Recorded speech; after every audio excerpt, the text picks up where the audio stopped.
Welcome to the Pet Loss Companion. I'm Ken Delvecchio, and I've got a special guest with me for a very brief video. So with me is Tim O'Keefe. He's an attorney who is the past president of the Connecticut Trial Lawyers, and he's a board certified civil trial attorney. And most notably, you can find him at ctdogbitelawyer.com. Let me repeat that, ctdogbitelawyer.com. He's based in Hartford, and I'll attach his contact information to the description of this video.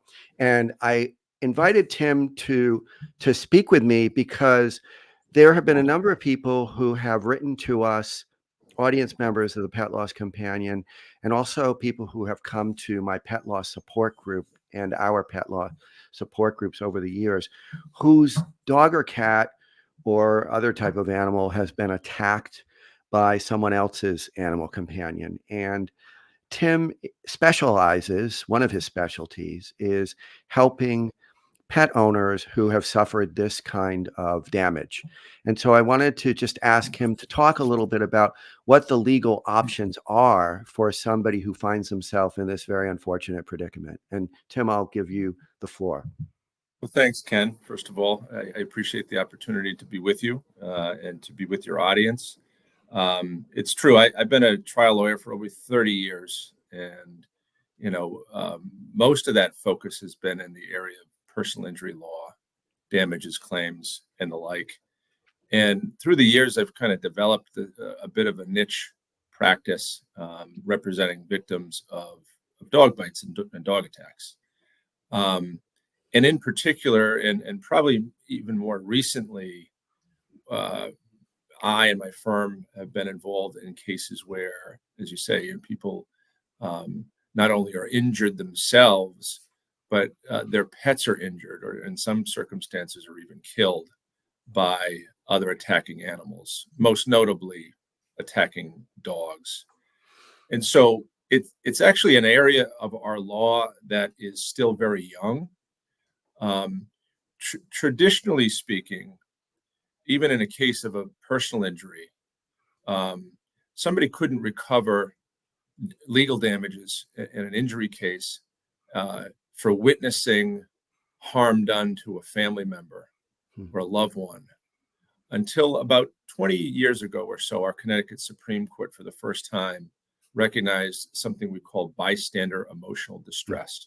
It's a claim that somebody can pursue in the absence of their own physical injury. But for instance, the most classic example might be a parent witnessing a child being hit or killed by somebody operating a vehicle. Mm-hmm. And so what we've done, and it's just not just me, and there's some other lawyers that practice in this area, we've tried to move the law in the direction of helping pet owners, people who have witnessed their own pets, again, typically dogs, but other pets as well, being attacked and injured and sometimes killed by other animals. And so it's an ongoing process. We've been involved in a number of these cases. The law is developing in this area slowly but surely. There still are many courts that won't recognize the tort of bystander emotional distress associated with a pet loss or witnessing a pet injury. But more and more judges are starting to understand it. Obviously our pets are so important to us, needless to say, and, they certainly become other members of our families, and we grow very attached to them, just like we do other members of our family. So I think it's important. Other lawyers that practice in this area think it's important to have that recognized by the law. And that's what we're trying to do case by case as we go through the process. So are there states where a person is more likely to find a judge who is understanding this, attorneys who provide support for this kind of injury? Is Massachusetts a good state for this? Connecticut, maybe some other places, because there may be people from across the country who see this? Yeah, it's developing over time in each of the states. So it's not really something I could say, this state's better than that state. Each state is kind of traveling its own road in this area. There have been some states where there have been legislative changes that have allowed people to file claims like this. For instance, I believe it's Illinois passed a law that recognizes the tort of bystander emotional distress associated with seeing a pet be injured or killed. Those states are very much in the minority, however, and getting tort laws or laws passed that expand tort law in any area is a very difficult proposition to begin with.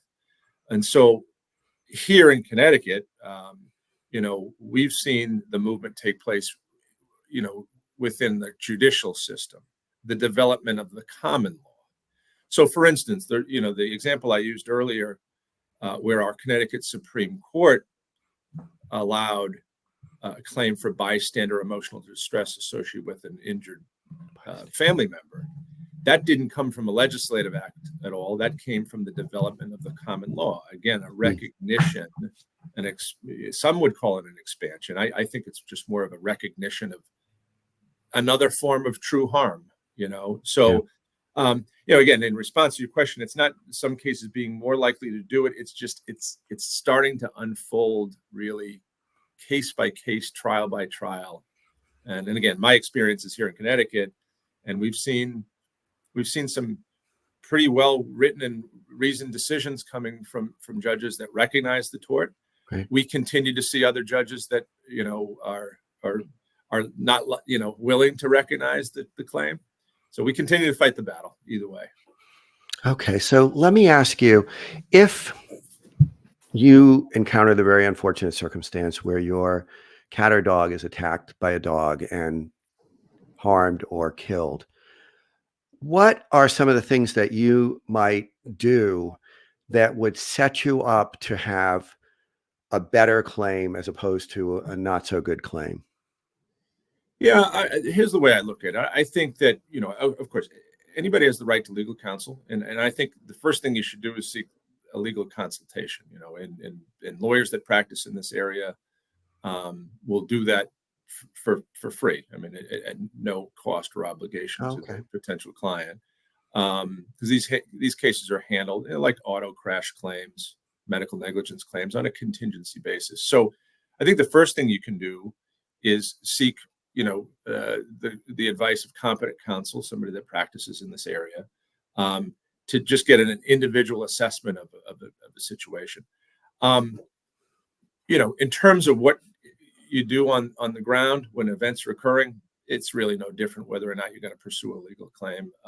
Care for your pet, contact the authorities, contact the local animal control officer and or the police. Make sure there's a record of the event. Obviously there are other things that people are doing in terms of, so some of these cases, I should add, oftentimes do involve situations where both the person is injured and then the dog is killed. Yeah. And in many situations, again, I have countless cases where what happens is an attacking dog is actually seeking to attack the dog as opposed to the human. And the human somehow gets in the way. Usually as a protective to intervene, exactly, and as a protective measure. That does happen often. So in those cases where people suffer their own bodily injury, obviously you seek medical attention and what you need in the moment. The legal process, I say this to every person and family that I represent. The legal process is slow, it's laborious, sometimes it's confusing. But one way or the other, it will work its way out. Okay. I tell people that the most important thing is not the legal claim, although it can be important. The most important thing is their own personal health, their own mental health, their own well-being. And that's where the true focus should be in all of these situations. Sure. If your animal companion is killed, how important would it be to have an autopsy done on them? Yeah, for purposes of our claim, are these types of claims not really important, because and again, just for purposes of these claims, there may be other reasons, good reasons why people may want to do an autopsy, but these cases, again, to use another type of legal case as an example. For instance, in cases of medical negligence where there's a potential wrongful death claim, we always counsel families to seek the autopsy. It's almost always necessary ultimately in terms of making our proof later, with the legal claim. Here, it's not as important because it's just fact of death that matters, not cause of death. Okay, that's good to know. That's good to know. Anything else that you think it would be important for a person who has suffered this kind of injury would know that you haven't at least touched on? I just like the opportunity to let people know that they have legal rights in this area in the first place. When I speak to other audiences, to other people, to potential clients, there tends to be a lot of surprise that these claims are even potentially available. As a matter of fact, I speak to lawyers all the time, even lawyers that practice personal injury law, that aren't aware of the fact that this area is starting to develop. And again, I can't take all the credit. We do prosecute a lot of these cases, but there are some other really good lawyers with whom I work, and we're trying to do it as a team. We're trying to educate. So I think just people just need to recognize the fact that they have legal rights. Not every case is pursued. Every case is different. Every case, at least in our office, is assessed on a case-by-case basis, certainly. But it's just good to know that you have legal rights, and if you're interested in exercising that right, seek competent counsel to see whether you've got an individual case that might warrant prosecution of a damages claim. Okay. All right, great. Thank you so much. I wanted to have you do this little interview with me because I was surprised, and I know that there are people who suffer this kind of loss and they have no idea that there are legal options. So I really appreciate this. And I want to just repeat that we've been talking with Tim O'Keefe, and you can find all about him at ctdogbitelawyer.com. And I'll have that information in the description and a bit more about how you can go about contacting him. Thanks again, Tim. Thanks so much, Ken. Good to be with you.